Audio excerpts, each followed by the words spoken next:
Pupila Dilatada, el podcast. Dosis de literatura para, disque, entender la realidad Y elevar nuestra conciencia. Platicamos sobre anécdotas literarias Y sus resonancias con la actualidad. Somos Magdalena Pérez Selvas y Andrea Magaña. Hola, bienvenidas, bienvenidos a otro episodio más de Pupila Dilatada, que lo logramos después de muchos intentos. Ustedes no están para saberlo, pero nos cuesta trabajo a veces a Andrea y a mí sentarnos a grabar, pero no quitamos el dedo del renglón. Henos aquí, listísimas para hablar de dos escritorzasas, ¿no, Andrea? ¿Cómo estás? Muy bien, pues sí, como tú dices, por fin lo logramos porque sí hemos andado en rush de locura y calor. Sí, nos está sudando todo, pero dijimos, no, ya, tenemos que grabar. Y fíjese que les tenemos, según yo, según nosotras, porque siempre nos encantan los capítulos que hacemos, les tenemos un súper capítulo el día de hoy. Creo que es de mis favoritos, porque como saben, me encanta el Siglo de Oro y sé que a Andrea también. Entonces vamos a estar hablando de dos escritoras que ahorita van a ver por qué las juntamos, que son María de Zayas y Sotomayor. Me encanta que le digan Doña María de Zayas, muy español y muy barroco la cosa, y Clarice Lispector. Que digan, ¿qué tiene que ver una con la otra? Una siglo XVII, la otra ya siglo XX, pero de veras que se parecen un montón y ya no sé yo si esto es bueno o malo, porque la denuncia, obviamente que hay denuncia que hace María de Zayas en el siglo XVII, se parece un montón a la que hace Clarice Lispector en el siglo XX. Entonces una dice, bueno, 300 años después, las mujeres seguimos en cosas muy parecidas. Entonces por eso decidimos juntarlas y sobre todo para que invitarlas a que conozcan a las escritoras del Siglo de Oro y que sea como una entrada, ¿no? Que nuestras escritoras más contemporáneas sean una entrada a estas mujeres que por allá del siglo XVII pues ya tenían esta conciencia del ser mujer en su sociedad, y no nada más esto, sino el talento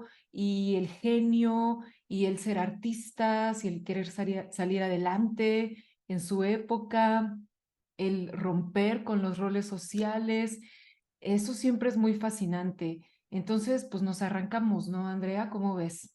Sí, justamente como el acercamiento hacia María de Zayas, por ejemplo, que yo tuve fue gracias a ti, ¿no? Justamente como el decirme, ay, está ella, hay que leerla, hay que buscarla. Y luego yo dije, es que justamente también es contemporánea de alguien que tú y yo admiramos muchísimo, que es Sor Juana, ¿no? Prácticamente son los tiempos, y luego ahora intentar relacionar a María de Zayas con Clarice Lispector, en realidad no es una tarea difícil, como tú dices, sino que ambas justamente tienen muchas cosas en común, a pesar de todo el tiempo y los siglos que pasaron, ¿no? Justamente. Sí, así que quédense porque están buenas estas dos autoras. Vamos a empezar por orden temporal, vamos a empezar por María de Zayas. Y sí, hay poca información de su vida, pero hay cosas clave que sabemos.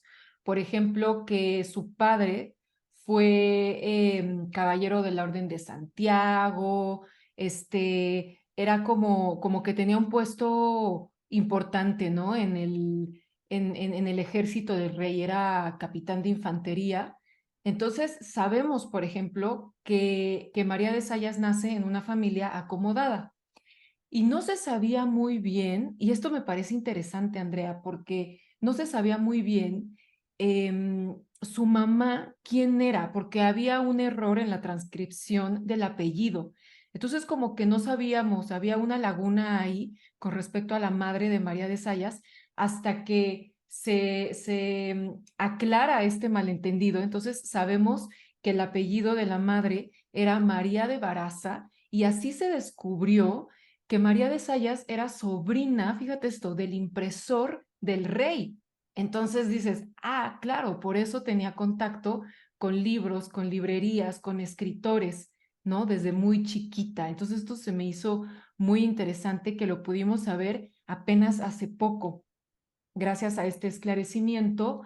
Y es autodidacta, María de Sayas. Es que este tipo de mujeres con las que uno se encuentra en el siglo de oro, por eso todas fascinan, porque es una época sumamente conservadora, sumamente patriarcal, sumamente machista. Entonces, cuando te encuentras con mujeres que rompen roles sociales, que las mujeres no podían estudiar, no aprendían a leer, no aprendían a escribir, las tenían nada más aprendiendo a coser y a bordar, cosa de lo que, por cierto, María de Sayas se va a quejar en su obra.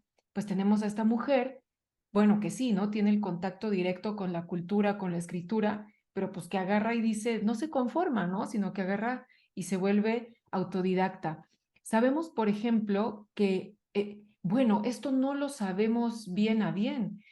No sabemos si se casó o no, como que hay una laguna ahí, Ujú. pero pareciera interesante pensar, más o menos por lo poco que se sabe, que haya vivido sola y que en algún tiempo vivió con Ana Caro de Mayén, que era otra escritora, como que fueron roomies un tiempo. Y eso también puede ser interesante porque imagínense una época en que las mujeres solamente eran esposas y madres, que tú agarres y digas, no, pues yo no me quiero casar, voy a vivir sola, voy a vivir con mi amiga. O sea, está como que súper rompe mucho, ¿no? Con la mujer en la época. Entonces, obviamente todo esto se va a ver reflejado en la obra de María de Sayas. Sabemos, obviamente, que escribió, que fue reconocida en su momento en los círculos de la época porque autores escribieron de ella, como Lope de Vega, por ejemplo. Entonces sabemos que fue reconocida, que se movía en los círculos literarios, que fue tan leída, imagínense esto, como Cervantes. O sea, Cervantes siendo Cervantes, y que en su momento María de Sayas haya sido tan editada y tan leída y tan comentada como él, pues sí te dice algo de esta escritora, ¿no?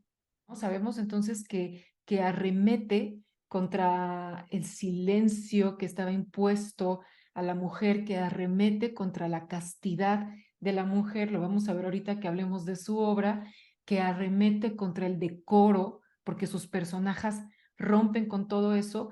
Entonces, su obra no es como era la obra de la época, que eran estas novelas ejemplares que se llamaban, como las que hizo Cervantes, y que este nombre tiene que ver justo con el ejemplo, ¿no? Poner un ejemplo, que eran obras moralizantes. María de Sayas no hace eso. Por el contrario, sus personajes son como muy subversivas, entran, siento yo, en conflicto con el deber ser. Vamos a ver, a hablar más adelante de esto, pero bueno, es interesante que es rompedora de clichés, que tiene una vida pública, que rompe con los convencionalismos sociales, que es revolucionaria con su discurso, efectivamente, como dice Andrea, feminista, que es reaccionaria en sus creencias. Todo esto a mí obviamente me fascina. Y otra cosa que les puedo decir es que obviamente su obra fue muy censurada. No fue prohibida por la Inquisición, porque sabemos que la imprimieron y que la leyeron en la época, pero sí fue muy censurada y muy rasurada, digamos. Entonces, ahorita vamos a ver más o menos de qué escribe María de Sayas, pero yo me digo, bueno, antes de pasar por el censor, ¿cómo estaba esto, no? Porque tenía que pasar por el censor sí o sí. Por ejemplo, tiene estas frases que dice: pues, señoras, desengañémonos, volvamos por nuestra opinión, mueran los hombres en nuestras memorias, pues más obligadas que a ellos estamos a nosotras mismas. O, por ejemplo, a mi parecer, dice, qué mayor perdición que enamorarse. Creo que su obra, que sí era muy abiertamente antimasculina, fue lo que la llevó a que dejáramos de saber de ella. O sea, la leyeron en el siglo XVII, sabemos esto poquito, pero de ahí para acá se dejó de leer totalmente, se dejó de estudiar hasta que fue rescatada en el siglo XX. Pero imagínense cuántos años como de silencio, ¿no? De mantenerla como escondida, y creo que tiene que ver con eso. A final de cuentas, tú lo sabes, Andrea, lo has vivido, yo también, la academia todavía, ahorita menos, pero por lo menos en nuestras épocas de estudio, pues nada de que leyéramos mujeres, ¿no? Si acaso, por ejemplo, Sor Juana, que bueno, ya, o sea, sería el colmo que no la estudiáramos, pero realmente para mí, por ejemplo, María de Sayas fue un descubrimiento también autodidacta, ¿no? Me encontré justamente este libro que tengo acá y que se me hizo súper bonito porque en este entonces a mí me encantaba como la cosa barroca y que pareciera antiguo, no sé qué, entonces me la encontré en una librería de viejo y dije, a ver, esta María de Sayas y Sotomayor suena a siglo de oro, ¿no? Y bueno, la historia y la obra con la que me encontré que no me la enseñaron en la universidad. Ya para terminar, hay una teoría medio loca, no sé si la conozcas, Andrea, de que María de Sayas, como sabemos poco de ella, pues está esta académica catalana que dice que María de Sayas fue hombre. Es Rosa Navarro, la académica que tiene esta teoría.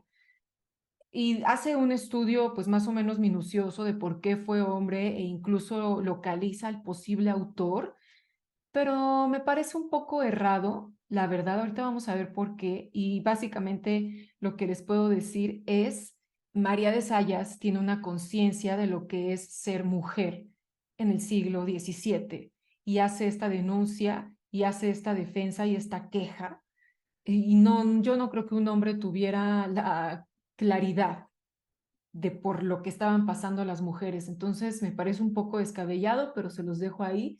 Y también está esta otra teoría que María de Sayas terminó su vida en un convento. Uno de sus personajes, al final, termina también en un convento.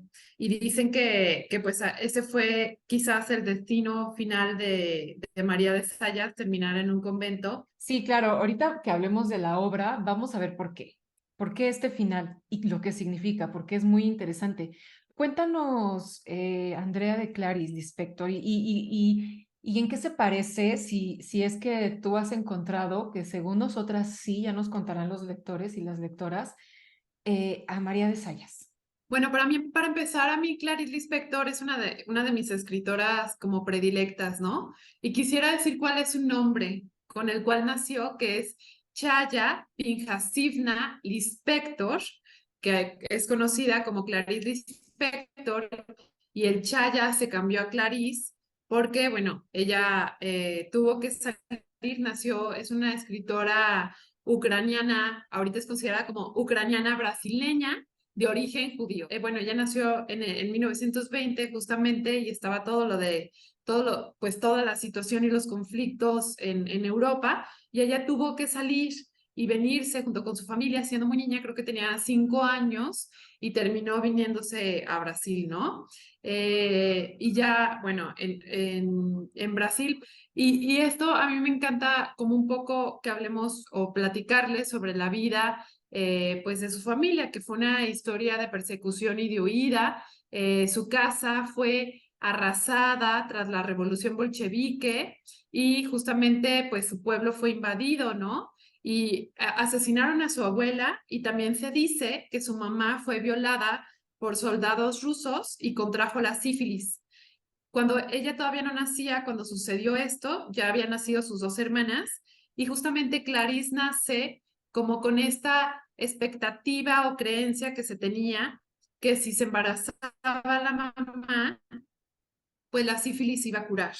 Y ella crece también con esta parte de que no pudo salvar a su mamá porque su mamá fallece de esta enfermedad cuando ella tenía 10 años. Y pues fue algo que para ella fue muy duro, ¿no? Clarice, su papá siempre tuvo la idea como de que a pesar de las dificultades económicas que se enfrentaban incluso en Brasil, quería que sus hijas estudiaran y motiva a que Clarice estudie.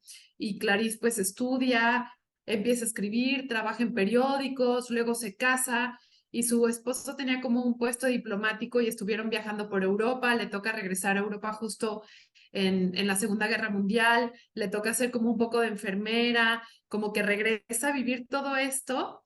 Posteriormente se separa, pero ella continúa siempre pues con esta carrera de la escritura, del periodismo, pero principalmente pues de la escritura literaria, ¿no? Entonces, Clarice, una mujer bellísima.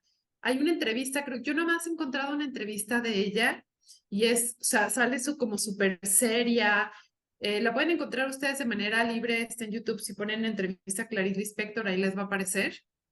Súper seria, fumando un cigarro y hablando como de la vida y de su familia y como respondiendo a todas estas preguntas de una manera como muy, muy intelectual, pues, y a mí me impresiona como mucho desde su acento, su manera de hablar y de reflexionar en torno a la vida, que es algo que también, que lo vamos a ver, pues, que se va viendo dentro de su obra, A ¿no? mí me encanta de ella que es súper existencialista, porque creo que conocemos poco, o por lo menos yo, ¿no? Por lo mismo, por cómo es la educación, pues conocemos a los hombres existencialistas y cómo es la obra existencialista desde el pensar masculino.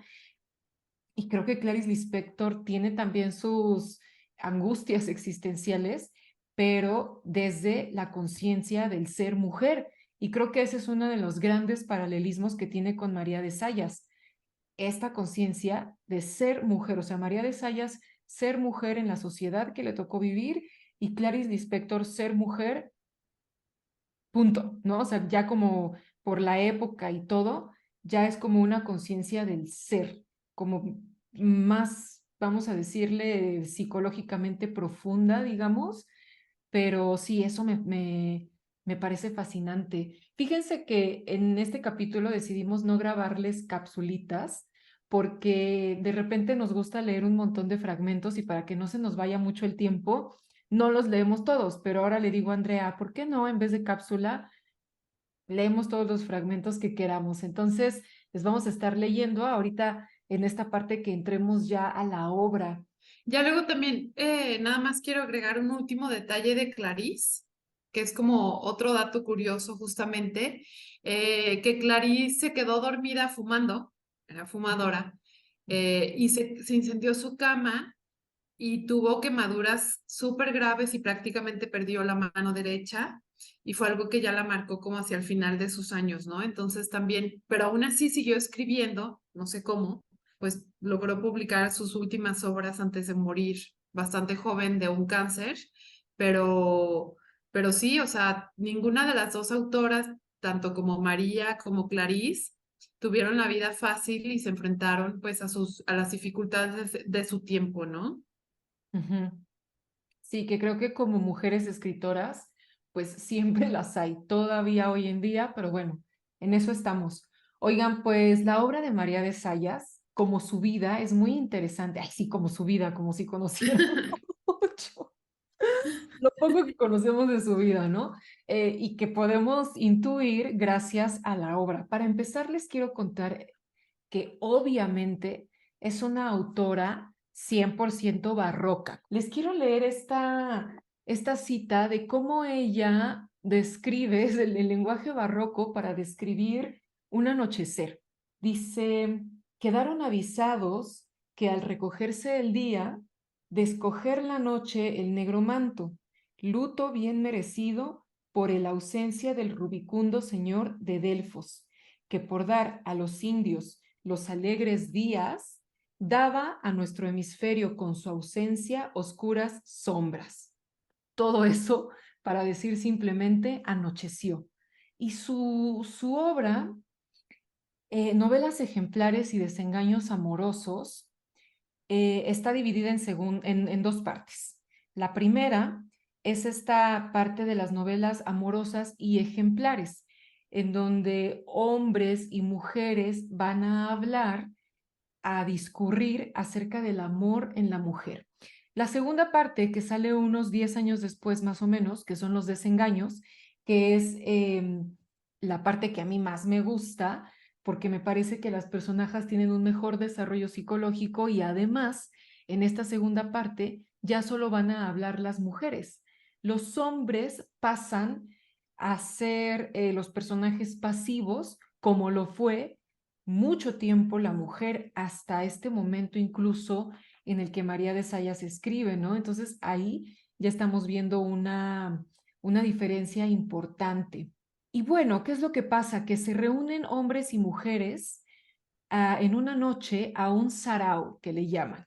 Entonces, Lysis, la personaje principal, digamos, o la que va a ser el primer marco, está enferma, entonces se reúnen en su habitación en la corte como para hacer esta suerte como de entretenimiento, van a contar historias, pero en esta segunda parte, como les digo, las historias son contadas por las mujeres.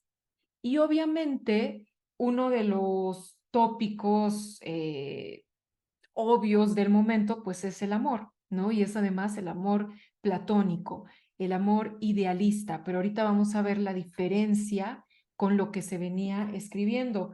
Y obviamente los enredos amorosos son como que típicos. La voz narradora es abiertamente de mujer, cosa que, como dice Andrea, rompe totalmente con la teoría de Rosa Navarro de que este pudo haber sido un autor hombre, ¿no? Y les voy a contar rapidísimamente, porque creo que vale mucho la pena, de una novela en particular para no meternos a detalle y en enredijos con todas las novelas que escribe María de Sayas, que es Aventurarse perdiendo. Y me gusta esta porque desde el título, Andrea, vamos a empezar a ver la postura de María de Sayas con respecto del amor, como venías escribiendo, ¿no? Aventurarse perdiendo, o sea, arriesgar sabiendo que vamos a perder, apostar sabiendo que vamos a perder. Para María de Sayas, ese es el amor. Sí apostar, sí aventurarse, sí arriesgar, pero a sabiendas de que vamos a salir perdiendo. Entonces, Lizarda va a contar la historia de Jacinta y aquí es donde vemos un poco la estructura de la novela de María de Sayas. Tenemos el primer marco que es Lysis y el Sarao, después ya tenemos un segundo personaje que es Lizarda y Lizarda a su vez va a contar la historia de Jacinta, que Jacinta está enamorada, se enamora, esto me encanta, Jacinta se enamora en un sueño, ¿no? Aquí vemos el amor platónico y el amor idealista. Y dice este tipo de cosas como de, cuando sacando una daga me dio un golpe tan cruel en el corazón, como se venía escribiendo en la época, ¿no? Te daban las flechas de Cupido, te daban directo al corazón y así era como te enamorabas. Entonces, pues Jacinta se enamora literal en un sueño y anda enamorada del personaje de su sueño hasta que finalmente conoce a don Félix y pasa un poco lo mismo. La temática esta de la novela cortesana la sigue teniendo María de Sayas. Jacinta está en un balcón, pasa a don Félix, se ven y de nada más verse se enamoran, tienen encuentros furtivos en un jardín, una reja los separa, el criado de Jacinta sirve de Celestina, todo esto que sabemos que pasa en la novela de la época, pero resulta que hay una tal Adriana que también está enamorada de don Félix y se enferma, porque es parte de los síntomas del amor, ¿no? Que te enfermes, palideces, te desmayas, no sé qué. Entonces, pues la tal Adriana está enferma, le avisan a don Félix que ella está enferma porque está enamorada de él, entonces don Félix la visita y deja de visitar a Jacinta, entonces Jacinta se encela y en otro encuentro tienen un encuentro sexual, cosa que imagínense lo que significaba esto para la época. Es por eso son personajes femeninos rupturistas, pierden la honra, ¿no? O sea, son mujeres con deseo, se entregan a sus pasiones, se entregan a su deseo sexual, cosa que antes pues era impensable y no pasaba. Y ya no les voy a contar más de lo que pasa, porque entonces cuando Adriana mejora, don Félix le dice, no, es que yo amo a Jacinta. Entonces Adriana hace una carta que manda al papá de Jacinta y le dice, alguien, ¿no? Como que ya rompió la honra de su casa y Adriana se suicida y viene todo el conflicto del que ustedes se enterarán si leen esta novela. Entonces, esto es María de Sayas en su forma barroca y de novela cortesana, pero tiene estas originalidades. La voz narradora es de mujer, las personajes principales son las mujeres, son activas sexualmente, sí habla de amor, pero lo que dice María de Sayas, y esta es como que la tesis, ¿no? Como aguas, aguas con el amor y aguas con la entrega a los hombres, porque vamos a terminar desengañadas, abandonadas, despechadas. Por eso, lo que dice Andrea, ¿habrá María de Sayas terminado en el convento como Lisis? Este es el final de Lisis, pero no es precisamente un spoiler. Se sabe, ¿no? Que así termina Lisis, de que dice, o sea, yo mejor no me entrego a ningún hombre, ni me caso, ni nada, porque vemos en todas las historias que se contaron durante el sarao que la mujer sale perdiendo en el amor. Entonces, mejor Lisis se recoge en un convento y probablemente María de Sayas también haya hecho lo mismo. Entonces, pues es la propuesta que hace María de Sayas, nada de matrimonios y bodas al final de las novelas, sino que la mujer mejor se recluye en un convento. La obra de María de Sayas enseña a las mujeres sobre los peligros del amor del hombre y hace una defensa y hace también una denuncia, porque habla un poco como de las violencias, de los abusos, de los golpes también, porque les digo, es medio escatológica, ¿no? De lo que sucedía puertas adentro de casa en el siglo XVII. Y les quiero leer una cita de María de Sayas que tiene que ver con esto que mencionas justamente. Por tenernos sujetas desde que nacemos, vais enflaqueciendo nuestras fuerzas con los temores de la honra y el entendimiento con el recato de la vergüenza, dándonos por espadas ruecas y por libros almohadillas. Sí, ¿no? En vez de la espada o de la escritura, pónganse a bordar. Tejer. Sí. Ajá, póngase a bordar. Sí, vayan a leer a María de Sayas, es muy divertida, a mí me encanta. Aparte me encantan estos temas de la novela cortesana y del amor y de no sé qué, y pues es como el primer contacto es como de, pero aquí la mujer le pone, ¿no? Te quedas como de cómo. Pero entonces, ¿por dónde nos recomendarías empezar, Magdalena? Los desengaños, vayan directo a los Los desengaños. desengaños. Sí, la primera parte que son las novelas amorosas, pues también son interesantes, pero los desengaños tienen estas Ese. cosas, ¿no? Tienen estas cosas que dices, ok, entonces vayan directo a los desengaños. Hay que traspasar un poquito el lenguaje barroco, pero nada del otro mundo, como siempre les contamos. Oye, Andrea, pues cuéntanos ahora de la obra de Clarice Lispector.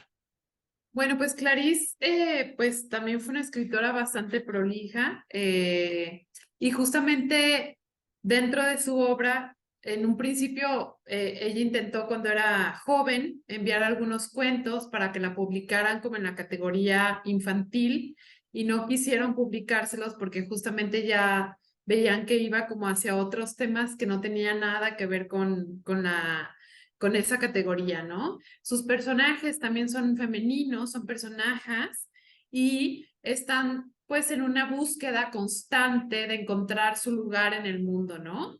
Entonces, tiene varios cuentos que a mí me encantan, como lo son, como este compendio, ¿no? La felicidad clandestina, la mujer más pequeña del mundo, restos del carnaval, como todos estos cuentos que van como desentrañando o desmenuzando un poco qué era lo que le interesaba a Clarice escribir, ¿no? Y les quiero leer, a mí me encanta, por ejemplo, Feliz Cumpleaños, que es uno de sus cuentos.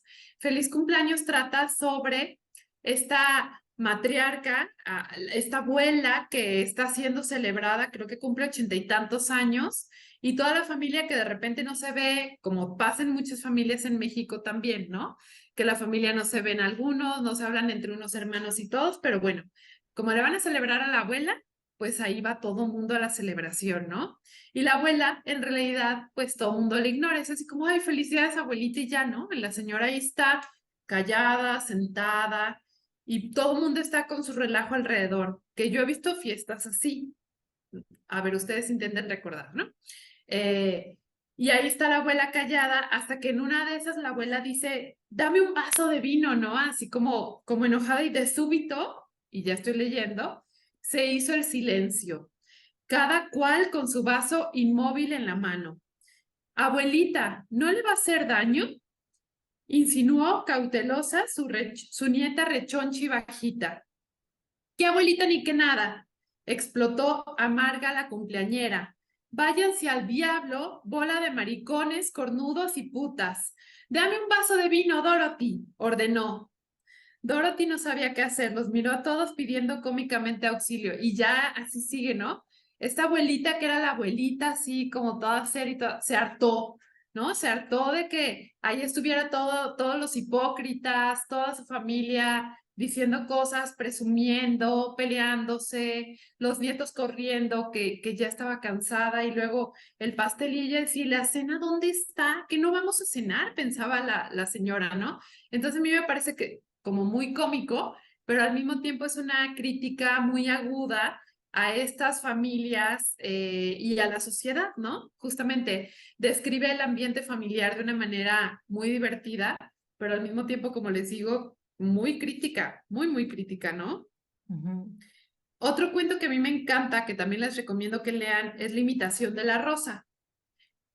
En La imitación de la rosa tenemos a una mujer que parece que tuvo un episodio o una crisis existencial y un episodio como de desequilibrio, supuestamente, y parece que fue internada, ¿no?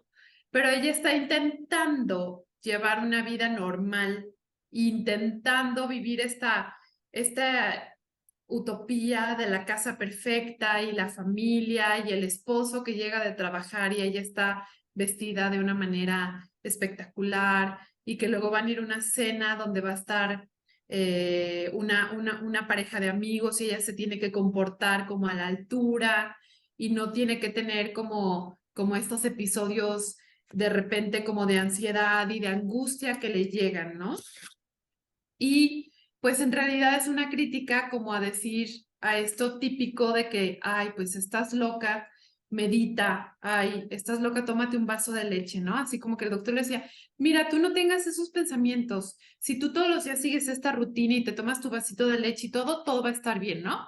Entonces, obviamente, nada va a estar bien. Lo que vamos viendo es que ella no está conforme con la vida de matrimonio, de esposa perfecta que tiene. Y la delimitación de la rosa es porque ella se atreve, tiene un atrevimiento, ¿no? Así lo pone, un súper atrevimiento. Y es que estaba en el mercado comprando y llegó un señor y le ofreció una rosa y ella se dejó llevar por su pasión y compró estas flores preciosas, estas rosas, y luego sintió remordimiento de haberse dejado llevar y dice, es que, y le causaban ruido en su casa toda perfecta y las rosas, entonces le dice, tiene esta confusión de regalárselas a los anfitriones que van a estar en la noche, de mandarlas antes y de no mandarlas, y pierde toda la mañana pensando qué hacer con las rosas, ¿no? Creo que también es una crítica a la invalidación que puede llegar a tener la mujer, no solamente por el marido que luego llega y la ve así como cuando la ve como en crisis, la ve con cara de otra vez aquí teniendo sus crisis de seguro, ¿no? Era lo que el esposo pensaba y con este miedo y este terror, y ella también por disimular, ¿no? Entonces, vemos aquí justamente que lo que hace Clarice son críticas a la familia, a la sociedad, a los roles establecidos, a los roles de género, en muchos aspectos, ¿no? Sí, fíjate que creo que este es una de las cosas en que se pudieran parecer estas dos autoras de las que estamos hablando el día de hoy, y es la mujer en el centro de su obra y la mujer en la cotidianeidad, ¿no? O sea, la mujer en su siglo, digamos. Aquí en Clarice Lispector, pues es todavía la mujer casada, pero efectivamente insatisfecha con su Situación. con su situación familiar o reducida también al estado de esposa, ¿no? Habla muchísimo de esto, o sea, hay un montón de cuentos en donde habla de esto y también traía un montón de citas, pero más bien les quiero leer, que me parece muy interesante de esto que decía Andrea, porque creo que Clarice Lispector empieza a encontrar, y nosotras apenas, ahora sí que un siglo después, también empezamos a encontrar que te dices, o sea, los hombres y las mujeres sí somos diferentes, ¿no? O sea, esta racionalidad de los hombres o de supuesta racionalidad y nosotras como que mucho más emocionales. Hay esta conciencia que tiene Clarice de esta situación que pudiera ser real o que pudiera ser también una imposición social, pero pues ella lo está viendo y está escribiendo de esto, ¿no? Y por ejemplo dice de los hombres, ¿por qué los maridos son el sentido común? El suyo es particularmente sólido, bueno y no se equivoca nunca. Una de esas personas que solo usan una marca de lápices y recitan de memoria lo que está escrito en las suelas de los zapatos. Puedes preguntarle con confianza cuál es el horario de los trenes, el periódico de mayor circulación y hasta en qué región del globo se reproducen más rápido los monos. Así está hablando del marido, ¿no? Del hombre en general. Y luego me encanta cuando hace esta descripción más o menos de la mujer. Dice, no más o menos, lo hace muy bien porque ella es mujer. Dice, unas veces sentía una inquietud sin nombre, otras una calma exagerada y repentina. Con frecuencia le daban ganas de llorar y algo que por lo general se reducía a las ganas, como si la crisis se completara con el deseo. Algunos días llena de hastío, nerviosa y triste, otros lánguida como una gata, embriagándose con los más mínimos acontecimientos, el caer de una hoja, el grito de un niño y pensaba, un momento más y no soportaré tanta felicidad. Y realmente no la soportaba, aunque no sabía propiamente en qué consistía esa felicidad. Caía en un llanto ahogado y se aliviaba, con la impresión confusa de que se entregaba a no sé quién ni cómo. A las lágrimas la sucedía, junto con los ojos hinchados, un estado de suave convalescencia, de aquiescencia a todo. Los sorprendía a todos con su dulzura y transparencia, y lo que es más, forzaba una ligereza de pajarito. Daba limosnas a todos los pobres con la gracia de quien arroja flores, ¿no? O sea, como todo el espectro emocional de la mujer lo conoce obviamente y lo describe Clarice Lispector y además como si fuera algo, porque creo que ahí está también este mito urbano, como si fuera algo malo, pero bueno, nos vamos dando cuenta que sí, efectivamente, somos diferentes, ¿no? Y antes de seguir, quisiera, o para ir cerrando, quisiera leer otra cita más, que a mí me impactó muchísimo, justamente esta parte de que desde la niñez, como que tenemos establecidos el jugar con las muñecas, las niñas y los niños con los carritos, como todo esto que lleva cambiando en la actualidad. Y dice así, una madre recuerda la historia que la cocinera le había contado sobre sus tiempos en el orfanato. Como no tenían muñecas con quien jugar, estas niñas del orfanato, y la maternidad ya pulsaba terrible en el corazón de las huérfanas, las niñas astutas le ocultaron a la monja la muerte de una de sus compañeras. Guardaron el cadáver en un armario hasta que se fue la monja y jugaron con la niña muerta, la bañaron y le hicieron la comidita. La castigaron solo para después poder besarla y consolarla. Eso fue lo que recordó la madre en el baño y dejó caer las manos llenas de pasadores. Y consideró nuestra cruel necesidad de amar, consideró la malignidad de nuestro deseo de ser felices, consideró la ferocidad con que queremos jugar y el número de veces que mataremos por amor. Este viene en él, la mujer más pequeña del mundo. Fíjense que Clarice Lispector se me hace una escritora extraordinaria, de lo mejor que he leído últimamente, porque en esta búsqueda que ya he contado en otras ocasiones de conocer la literatura escrita por mujeres, pues me he encontrado de todo, obviamente, ¿no? Cosas buenas, cosas muy buenas, cosas chafitas, cosas menos chafas, pero Clarice Lispector se me hace de lo más chido que he encontrado y sí me parece una escritora extraordinaria y sobre todo lo que más me gusta es, como les decía hace rato, que sea existencialista, ¿no? Esto me gusta Sí. mucho. Habla con esta conciencia, por ejemplo, en este cuento de Dos borrachos más, dice, era consciente y no me emborrachaba nada más porque sí, sino con un objetivo, yo era alguien. O tiene otro cuento que se llama Rato y dice, soy superior y ¿saben por qué? Porque sé que existo. O en Perdonando a Dios dice, mientras yo invente a Dios, Dios no existe. O sea, la Clarice también ya está haciendo reflexión filosófica, ¿no? Y eso Sí. está bien chido. La conozco poco porque apenas he leído sus cuentos, pero me está gustando muchísimo. Entonces, pues les invitamos a leer a ambas escritoras y Y pues nada, a seguir reflexionando sobre nuestro ser mujer en este mundo. Así Pero es. queda la invitación. Leerlas. ¿Qué? Queda la invitación a leerlas. Exacto, exacto. Me Como encimé para siempre. decir eso. Sí, exacto. Vayan a leerlas y pues con esto nos despedimos de este episodio. Coméntenos, por favor, que realmente hacemos esto con un montón de trabajo, como les decíamos al principio. Entonces les agradecemos que nos comenten, que nos compartan en redes, pero que también así con la gente real nos recomienden. Y pues aquí seguiremos, ¿no, Andrea? Mientras se pueda, aquí seguiremos. Aquí ya andamos planeando la 3ª y 4ª temporada, ¿no? Ajá, bien atascadas, pero bueno, pues es que Ajá. casi ni nos encanta. Pues muchas gracias. Gracias, nos vemos pronto. Bye.